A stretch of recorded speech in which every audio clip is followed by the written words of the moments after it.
Okay, I think that's a whole lot better now. Hi, Samra, and who else is here?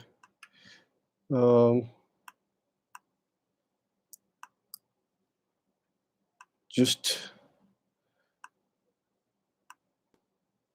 getting this sorted out.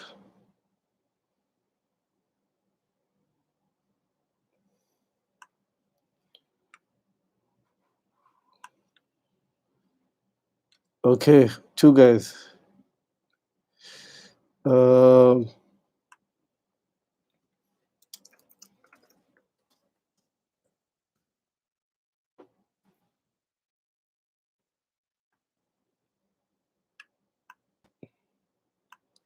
Let me send them a message on WhatsApp.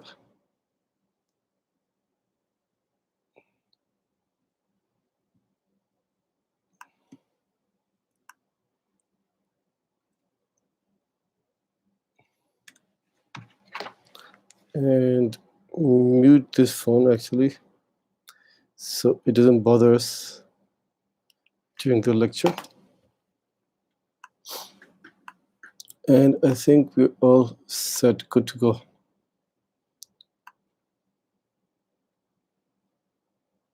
Yep. Okay. So we got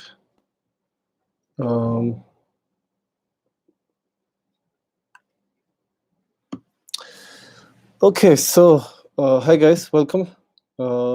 Today we are looking at personality, self-image, and lifestyle, and how do those three key things affect consumer behavior? How does it affect ours?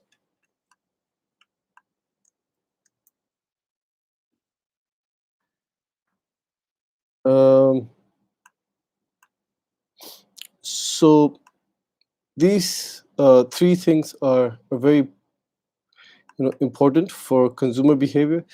We have, I think, discussed this earlier as well, but I thought it'll be a good idea to go through this once again. So if you were to just kick off on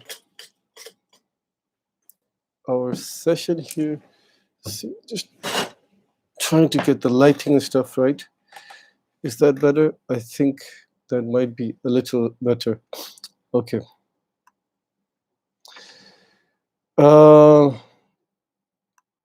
Skip that. So, what is personality? Personality is the inner psychological characteristics that both determine and reflect how a person responds to his or her environment. So, this is the psychological characteristics that people have, that look at how a person will respond to what's happening around them. To go into detail with this, what are the nature of personality? Personality reflects individual differences. So each person will have a different personality. We know this, we've seen this, identical twins having different personalities. So physically they might look the same, but the personalities are very different. I've got, I think, several pairs of twins in my family, and I know the personality is very, very different. For example, in one case, you have I've got my two nieces. One is an extrovert, the other one's an introvert. So it's a very big difference in the personality. Personality usually is consistent and enduring over long periods of time. So throughout the lifespan of a person, that will generally stay the same. However, it can change. There's no doubts about that. We've seen that um, people changing their personality. Sometimes, in teenage years, you see the change in personality. Sometimes you might see that in middle ages. Sometimes, as a child is growing up, the personality can change. So, while personality is consistent, there are possibilities where personality can change. Theories of personality. So, there's a number of theories of personality that are out there. Um, excuse me. What I'm not going to go through each of these in detail. You guys have the book, so please make sure you go through all the chapters that relate to personality. But I'll briefly summarize some of the important ones here. So the Freudian theory says that unconscious needs or drives are at the heart of the human motivation. So unconsciously, people have needs, they have got drives which motivate people to act and behave in a certain way. There are three interacting systems, um, which is the primitive and impulsive drives. Superego is the individual's internal expression of society's moral and ethical code of conduct, and ego, which is um, uh, in the individual's conscious control.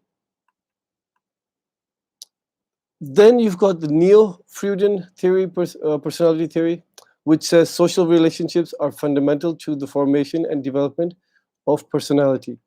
And within that, we have the CAD theory. Um, Horney's CAD theory says that using the context of child-parent relationships, individuals can be classified into either compliant individuals, aggressive individuals, or detached individuals. Um, So, a compliant personality is someone who desires to be loved, wanted, and appreciated by others. An aggressive personality is one who moves against others, competes with others, desires to excel and win admiration. And a detached personality is someone who moves away from others, who desires independent, excuse me, excuse me, one who moves away from others, who desires independence, self-sufficiency, and freedom from obligations. Um, then we've got the cognitive theory of personality.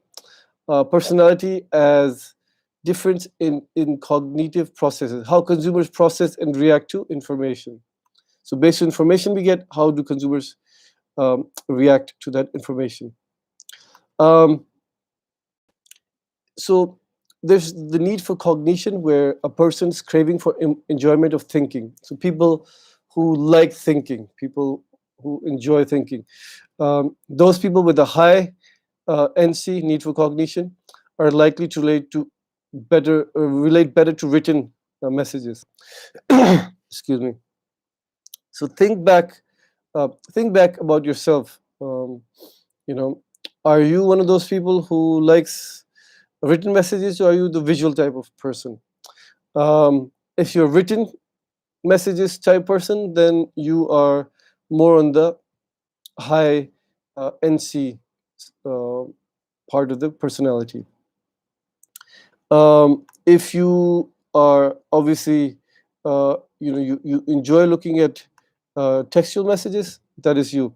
Want better product related information, spend more time processing print ads, and enjoy using the internet to communication. Um, then we've got visualizers versus verbalizers. Again, this is part of the cognition here. A person's preference for information presented visually or verbally. Visualizers require strong visual elements in ads. Verbalizers prefer written information, print ads, question answer format, things of that sort. So again, think about it from your own perspective. Where would you put yourself in this? Are you a visualizer or a verbalizer? Do you like to visualize things? Do you like to verbalize things? So what works better for you? Um, there's a trait theory of personality which says that the quantitative approach to personality as a set of psychological traits. So either people have a single trait or multiple traits. Okay, so it's basically we're trying to measure the personality of people using the trait theory. Somebody keeps popping in and out. Uh,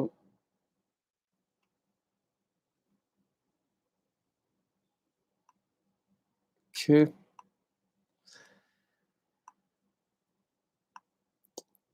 So the five-factor model is one of those that looks at traits. What are the traits it looks at?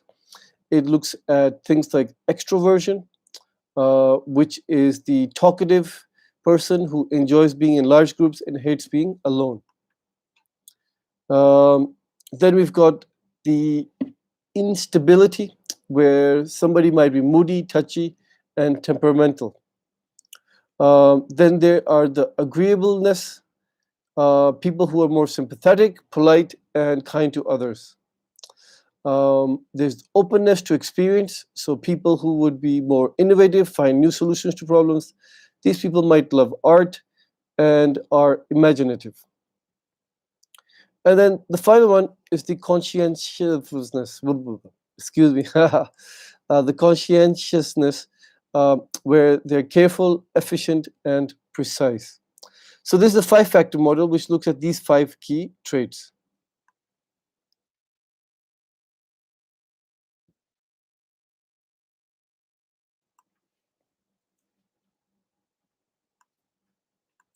I need to tell you guys about the assignment. I don't know if those of you have seen it or not, but I've posted an assignment for you guys.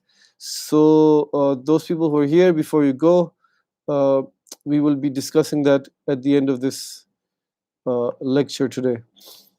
Um, okay, so moving on, there's the consumer materialism, which talks about the extent to which a person is considered materialistic.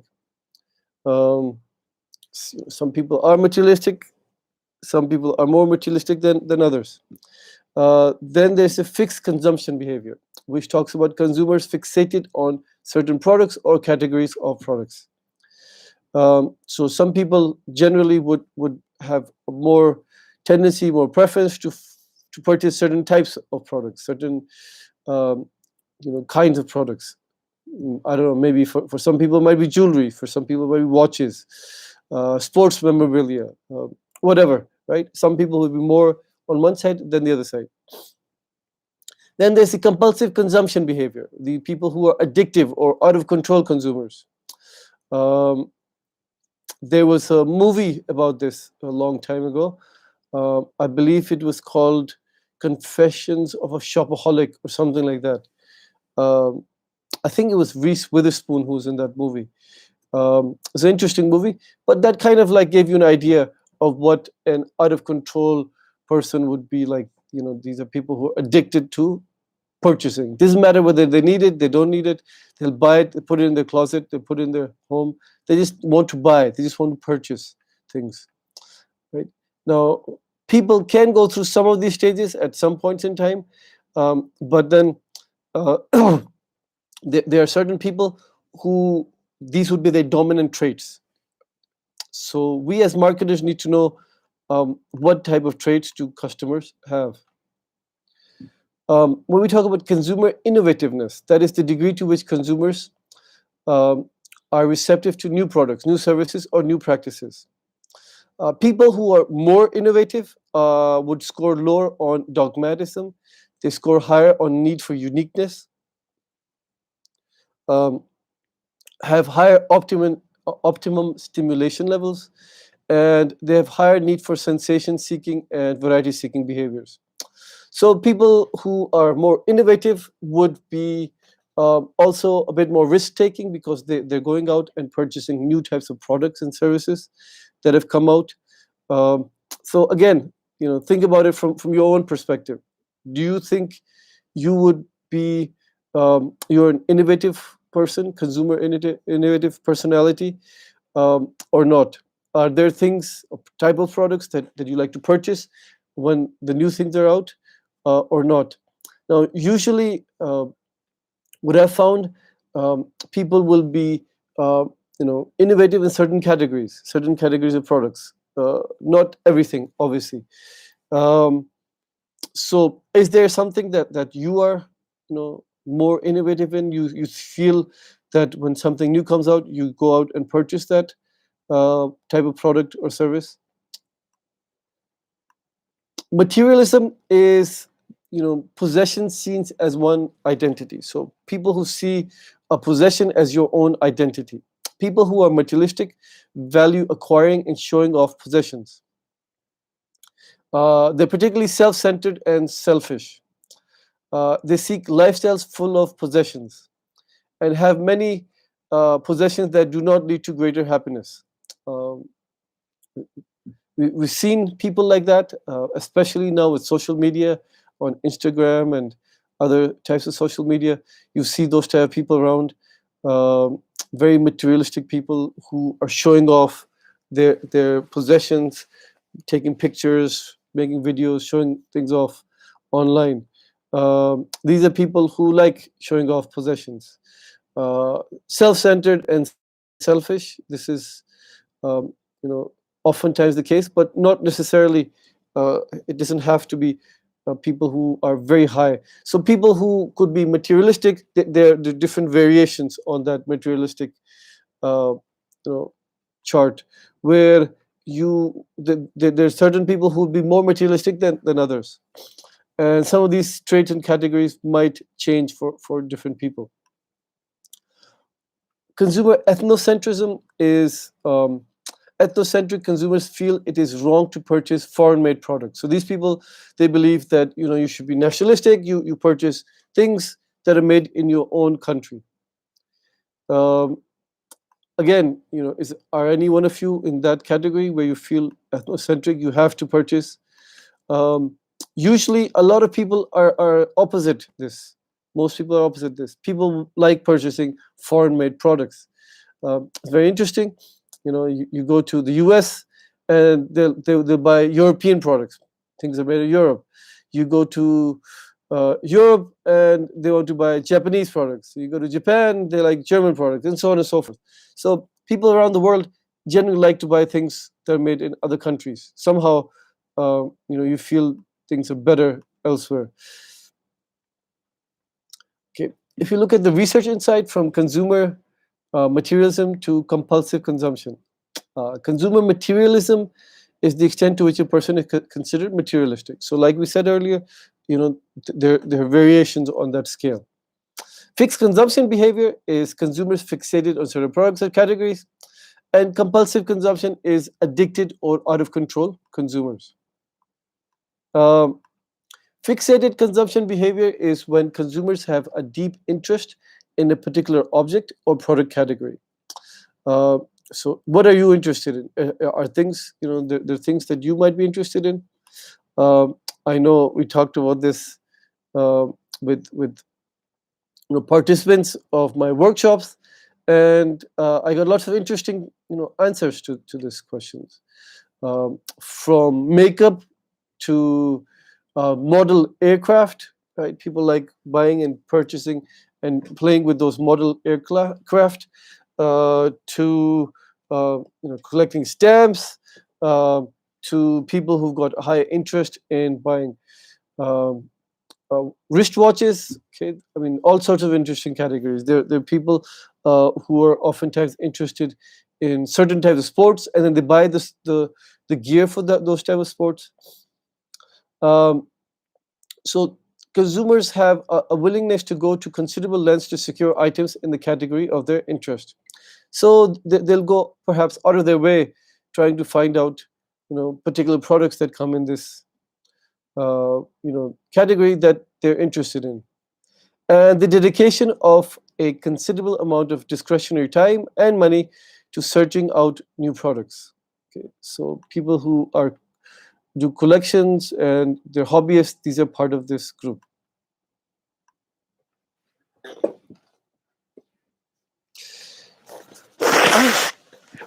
Excuse me. I think I'm getting my allergies acting up again a little bit. Okay. So sample items to measure compulsive buying. When I have money, I cannot help but spend part or whole of it. Any of you like that? Think of it. Try to answer these questions and see if you fall into categories. I am often impulsive in my buying behavior. So when you go out, you're shopping, you just do lots of impulsive buying without often thinking too much about it. As soon as I enter a shopping center, a mall, uh, market, whatever, I have an irresistible urge to go into a shop and buy something. Um, I'm one of those people who often responds to direct mail offers. So, uh, direct mail offers could be, uh, online. It could be you see messages on Instagram or social media. And number five is I have often bought a product that I need that I did not need while knowing I had very little money left.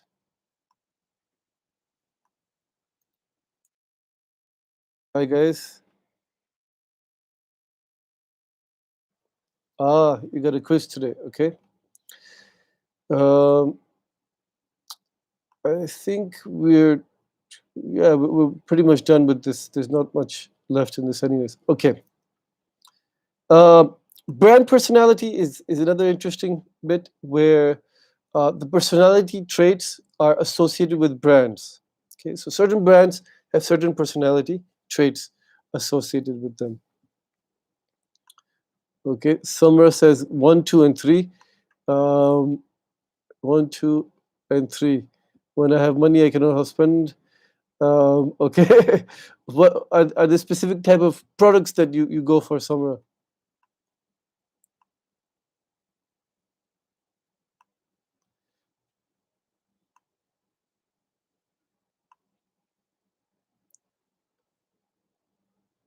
Okay, um, brand personality is yep,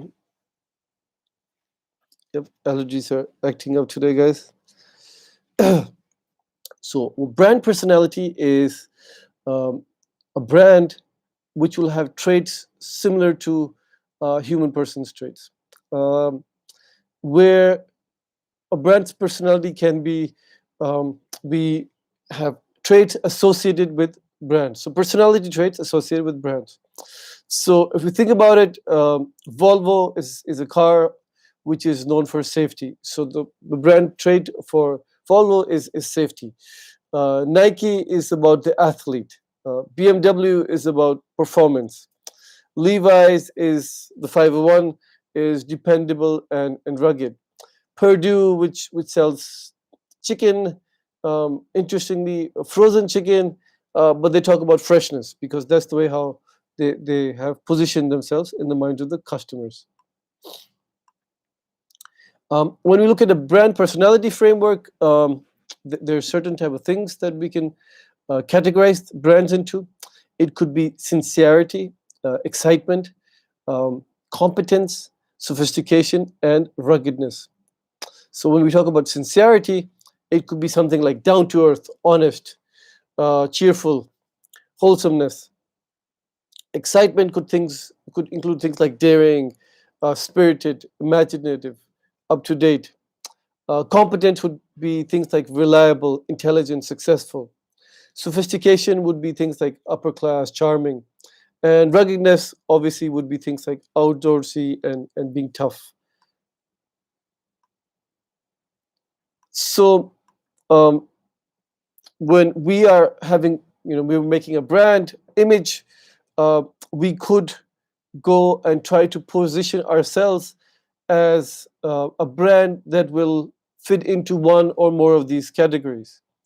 And what happens then is because we are positioning ourselves in the mind of the customer according to one or more of those categories, then that will appeal to a certain type of customer. So we need to know what our target audience is like, what type of personality do they have? What do they prefer? What do they like?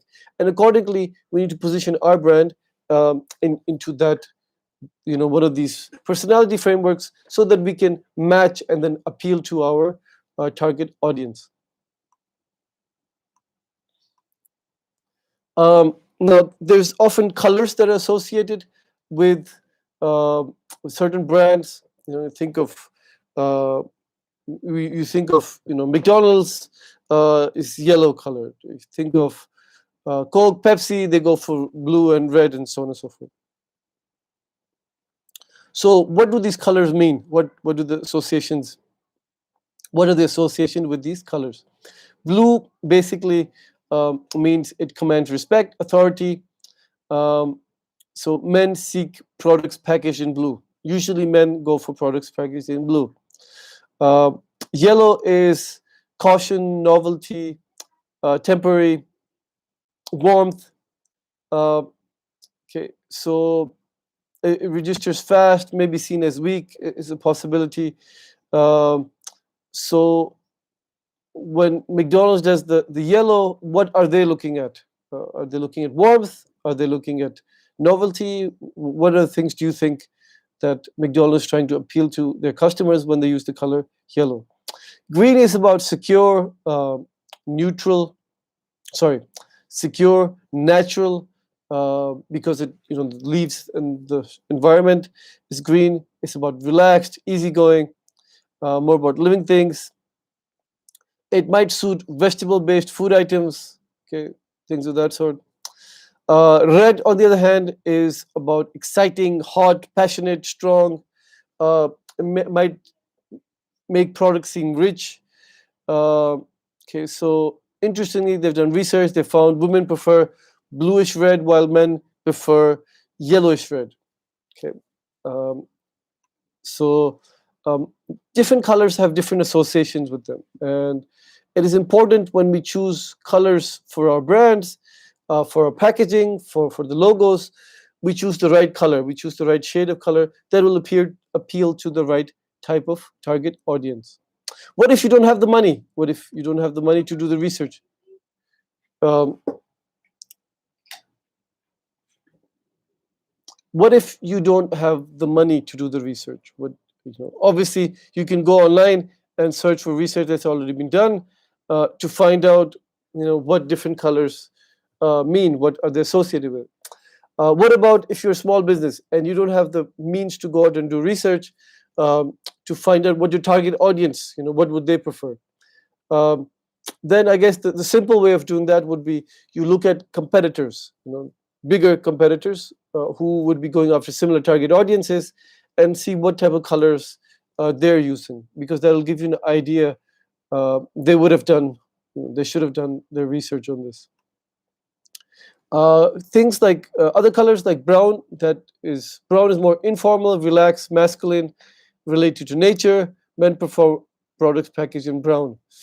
White is goodness, purity, chastity, cleanliness, suggests low in calories. That's why a lot of the uh, low fat products might come in white. Black is sophistication, power, authority, mystery. Um Oftentimes, if you see the luxury cars, at least the ads you see in the papers, there'd be black colored cars, so black colored Mercedes or something, because that is the image they're trying to give. Good for high tech electronics. Okay, so yes, you think of high tech electronics. If you have got a high tech digital camera, for example, they're usually all black colored. Um, the silver, gold, and platinum. So those colors, they are linked to regal, wealthy, stately. Suggest premium products, premium price to it. So when we look at personality and the marketing strategy, what do we need to do? So as an organization, as a company,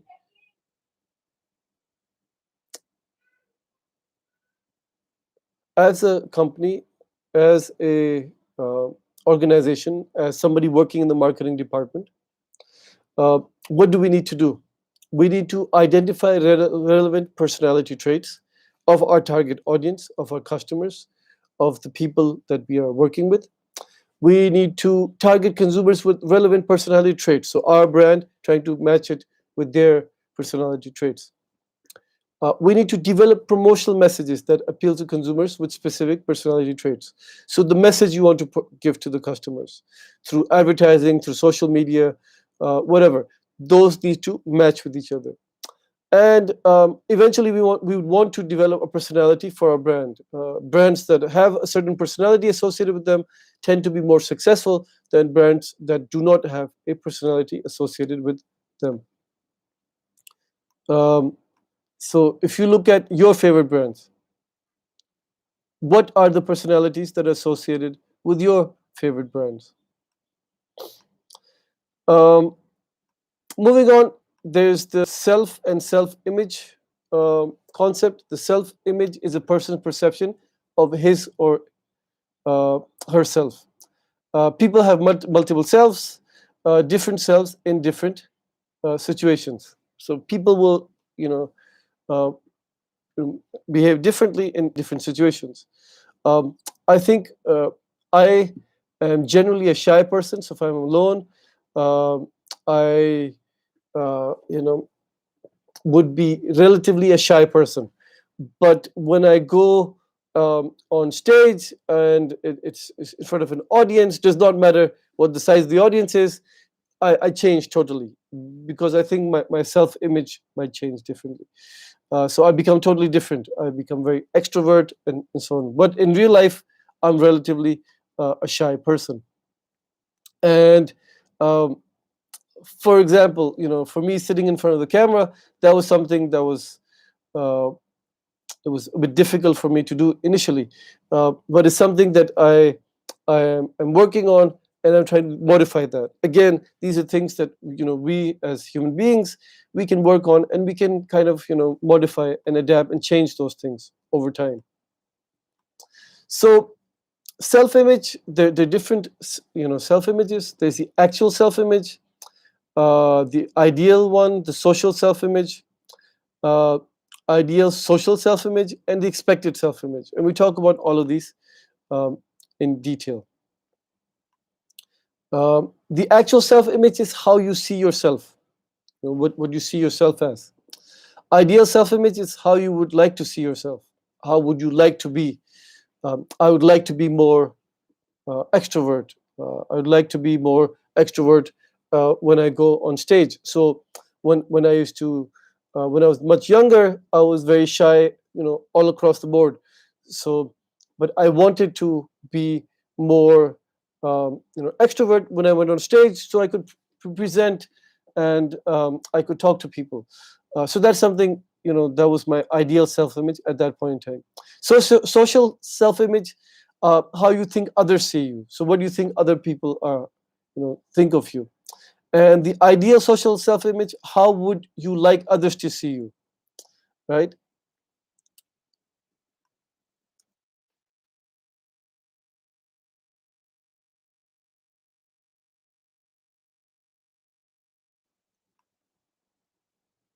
The expected self-image is how you expect to be in the future. Where would you like to be in the future? So, like I said, for me, it was I wanted to change. So there are certain things I want to change.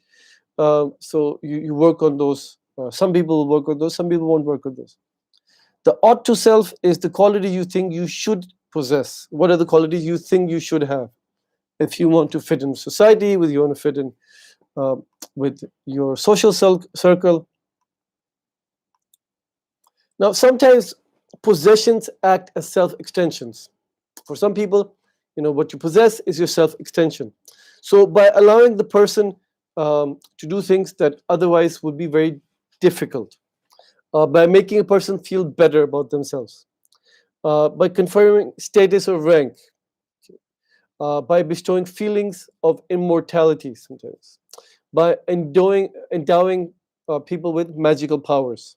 Okay, so buying certain things, buying certain products, buying certain services. Um, do you, as a person, do you feel that buying certain type of products and services make you feel any of these things? Right? Just think about it. Are there any products that you have, any possessions that you have that might make you feel in one of these ways. Um, so you could ask yourself, do a sample questionnaire and ask yourself, my dash holds a special place in my life. So it could be a car, it could be a motorbike, whatever. My dash is central to my identity. Okay, so uh, guys, give me a second. Joys of teaching at home. Got some issue going on. I'll just be back in a second.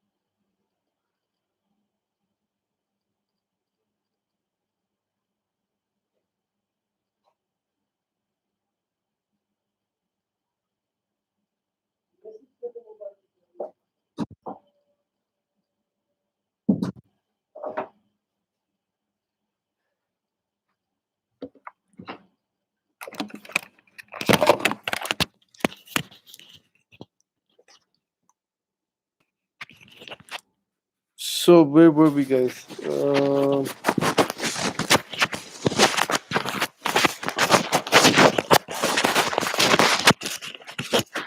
Got a couple more people joining us.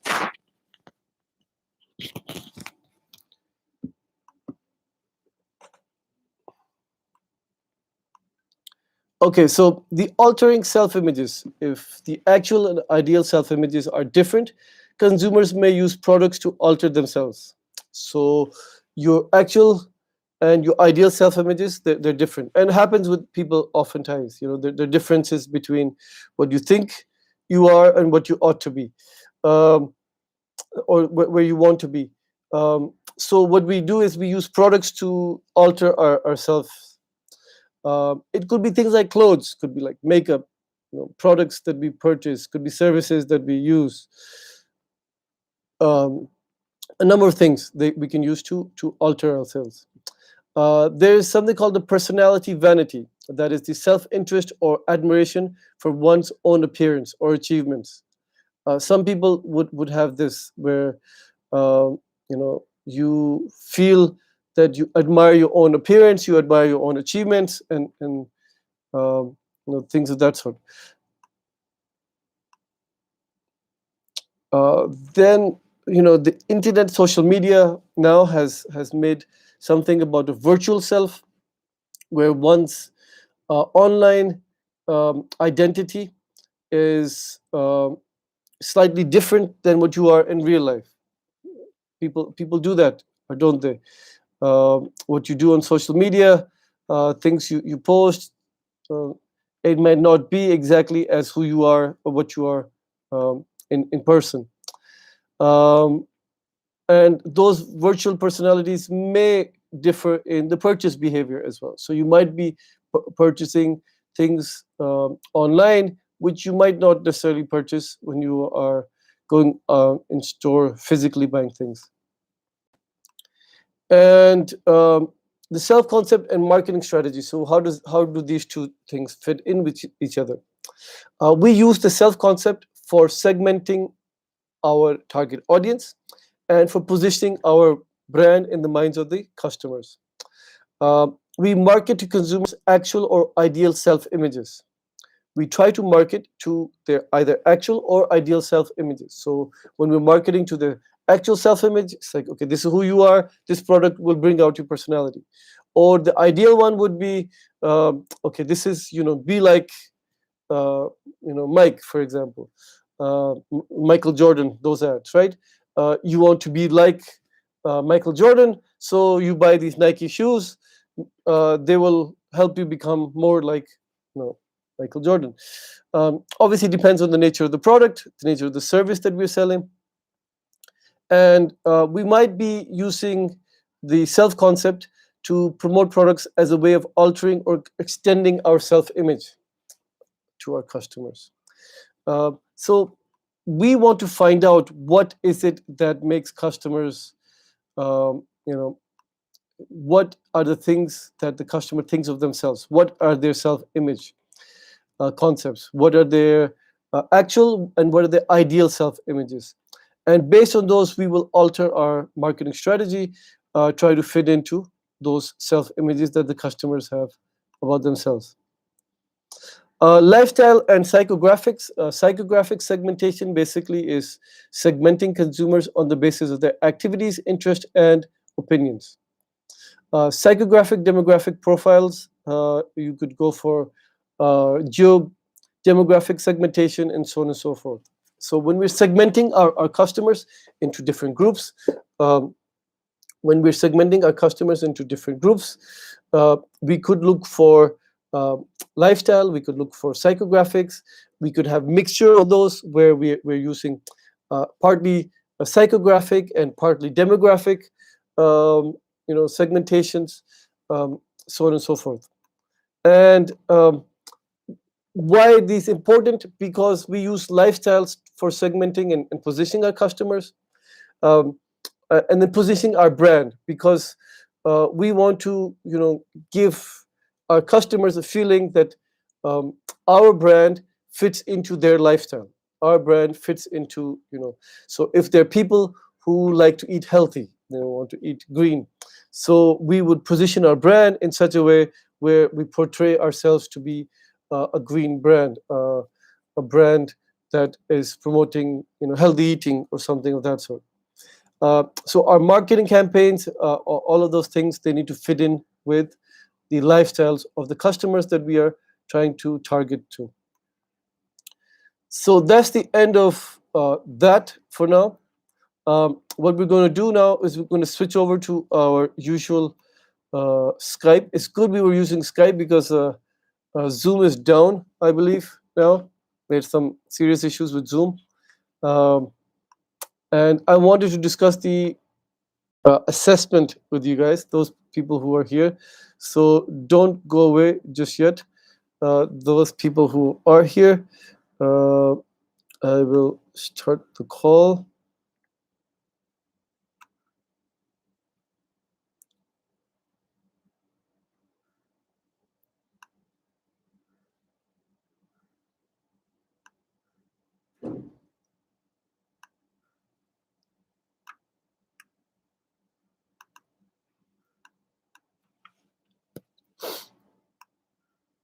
Okay.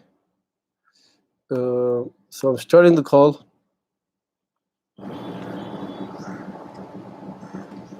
And I will share the link right here with you guys.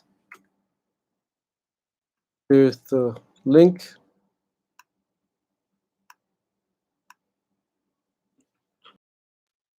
And this bit, I'm going to start to close it down. So, guys, just join me on the Skype for the discussion now.